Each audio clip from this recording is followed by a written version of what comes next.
I remember one day I was weed whacking out there and I hit a nest of hornets. And I got stung multiple times, chased up the hill, and left my tool running and passed out. I was just headed for water and flushed myself, but almost killed me. His wife happened to be home. I don't know how she knew something was wrong, but she called him. The weed whacker sitting there idling. Maybe she came out to see what was up. But he came home real quick in a hurry and gave me a shot of adrenaline. I could have died. I don't think I would have because I vomited and I think I probably got a lot of venom out. I passed out momentarily and vomited. It was all happening pretty quick. But the water helped. I knew I wanted to be near water. I knew that much. But it took me. Those damn things chased me up the freaking hill, bite me in the scalp and everything. They're mean. Mean mother effers, man. These are insects from hell, I'm telling you. But yeah, they'll take a bite out of you and they'll sting you repeatedly. Unlike a honeybee, they can just sting you over and over. So, yeah, they just go for it, man. And they're just vicious, vicious insects. But anyhow, I didn't die. But I remember one time Dr. Sundin, Harold Sundin, and I were talking. He was a medical doctor. It's the only kind of doctors I call doctors. I mean, I know some people with a doctorate, they like to be called doctors. But yeah, I think that's kind of tooting their own horn. But anyhow, listen, he was telling me that even in Santa Cruz that there was payoffs going on with the supervisors and the city council. And that shouldn't surprise any. It's still kind of like, wow, really? I mean, how do people know about this stuff and nobody's in jail? This goes on. I mean, we've all heard of payoffs even in the police departments. Detectives getting paid off. So, I mean, all these people, you get a few black hats in there, and this is how it happens. This is how we get cooked. And we're cooked. They've raised our cost of living through the roof. California today has a minority home ownership. It's dwindling as I speak. Fewer and fewer people are able to afford to be homeowners. Where do you think this thing is headed? You think we're not in a lot of trouble? You want to call it a democracy? Which is supposed to be a majority, if I'm not mistaken, right? Are the majority California residents getting their way? Is their rent getting lowered? Are their mortgages going down? Because that's what the majority California residents want and need, but yet we keep getting told that, oh no, it's only good when your property values, they'll tell you, your property value went up for no good reason. In real estate school, they call that an unearned increment. In other words, you didn't do any improvements to your property that justify the price going up.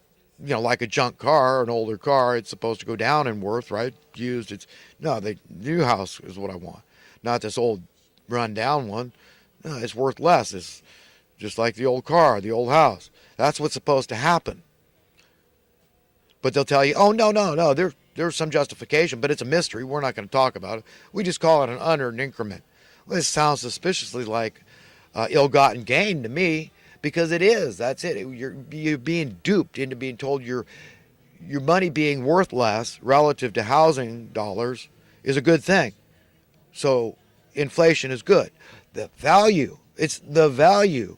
So people say, well, yes, I understand the tangible aspects. That means my equity went up. So I can borrow more money. I'm worth more money. I'm richer, right? But they'll never talk about it like a bad thing. Like, oh, that's the burden. That's the cost. That's the price tag. And it's onerous. No, we're not going to, no, don't put it in that light. But yet people are starting to put two and two together and figure out, yeah, that's right. Your currency has been debased to the hilt, all right? Do you understand? It's gone through the floor. We're done. We're cooked. It's over. The jig is up. Do you understand? The game is done, over. That's it. The rubber's met the road. The ship's on the rocks. We've hit the wall. But still, they've got a critical mass that hasn't figured that out. They're going to keep pushing this party line of trying to dupe you and cheat you and trick you into believing, oh, no, value. See it as the value. Oh, you got to pay higher rent? Well, the value went up, but my landlord didn't even do any improvements. Oh, don't worry. It's the value, right? So you get where I'm going? I mean, it's madness is the rule of the day in the land. And you have every right and reason in the world to question your reality. All these patterns of doing things, all these paradigms that we've been inculcated into accepting right? Gradually, slowly, they've indoctrinated us. They've trained us. They have conditioned us. They've programmed us to accept madness. They've normalized madness. Utterly normalized. It's insane. Regression is a good thing, right? Well, it's good. I mean, what do you mean minimum wage? If it was worth what $1 an hour minimum wage was worth in the 60s, it'd have to be $40. Well, that's math. You can't argue with math. It's called the Consumer Price Index. Do you understand? You could tie it to that. You could do the calculations and determine that absolutely yes, that the equivalent buying power of $1 an hour minimum wage in the 60s would have to be on average across America $40 an hour. As hyperbolic as that sounds, it's the facts. It's the truth. Those are the statistics. It's mathematics. Do you understand? And it's an inarguable reality. It's the truth, the whole truth, and nothing but the truth, no matter how difficult that is for you to accept. That's what happened to us. Okay, so do you think the Labor Department was just, whoops, accidentally remiss? It was just incompetence? Or can you point to the fact that these people running these departments have all these degrees and the acronyms behind their degrees? And you're going to tell me it's just, well, we're just dumb. No. This was intentional. This was not just incidentally being remiss. No, this is deliberately being remiss. They're in the pockets of the Federal Reserve banks, just like the majority of the Senate and Congress when they gave their stamp of approval on that bailout of '08. That was the last vestige of hope we had in this country for checks and balances and oversight by we the people. 90+% of the people were opposed to that, and yet it went through. And then they're all of a sudden they're going to say, oh, we're taking polls on this wall of Trump's, and we'll take polls on the death penalty, which, used to be, oh, it's for a deterrent. But now, no. It's vengeance. It's vengeance. Yeah, and we hate the governor for, putting a moratorium on it. Yep, what does God say? I mean, if Gavin Newsom just saying, well, thus saith the Lord, I mean, he spoke to me in a dream and said, this is the right thing to do, that, hey, it's okay to pull a Moses on somebody if you catch him in the act and you break his neck and in a fit of rage. He look, that's not murder, okay? But when you are, we got to all admit that, capital punishment is premeditated. It's malice aforethought on the part of society making a rule. Do you understand? It's pre-planned, premeditated. That's what capital punishment is. That's what the death penalty is. I'm just saying that. And so it can't be, I hear all these people, oh, I'll give the injection myself and all this. It doesn't work that way. It would have to be sickos out there that just like to kill people. You get the wrong guy. It's a matter of record that the wrong people have been executed. This is a matter of fact, a matter of statistical records. It does happen. Mistakes happen. Accidents happen. Do you understand? Okay, so there's so many reasons to be opposed to it. I'm not having that blood on my hands. Right? That's the worst job in the world to be the executioner. Even Adam Smith in his book, The Wealth of Nations, points that out. The worst job in the world is to do this, having to do this. Society say, no, that's just my job.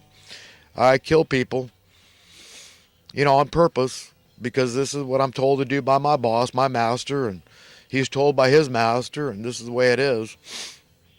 It's not a deterrent. It doesn't work. People that are murderous don't see it like they don't care. They're like kamikaze pilots at that point.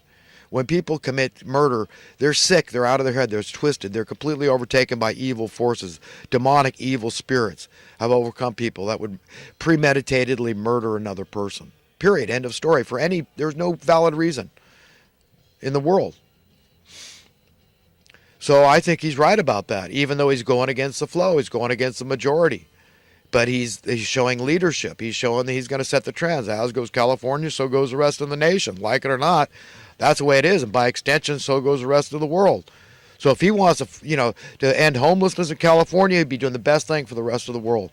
The rest of the world will see greater prosperity, greater freedom, greater security. That would be the best thing in the world. Affordable housing, exactly what we need, Governor. I'm down. I don't care, man. Call yourself a liberal, Democrat. I don't care. Just fix it. Don't do the Robin Hood thing with socialism. No, that doesn't work. We know that. But be a proponent of true capitalism, yeah, I'm for that. But I get it. And we all got to admit, but if we're going to do this death penalty thing, we need a lottery. So if you're a proponent of death penalty, that's on your voter ballot. Yes, I'm for this. Then your name is in the hat. You might be called on to be the executioner, and you can't weasel out of it. There's going to be ramifications if you do, legal ramifications. You have a penalty to face. Okay, but once you say, yes, I'm for the death penalty, then you can't say, no, I only want somebody else to do my dirty work. I'm going to hire that job out to an executioner. No, no, no, no, no. You have to put your name on that hat, in that hat. So that's how I feel.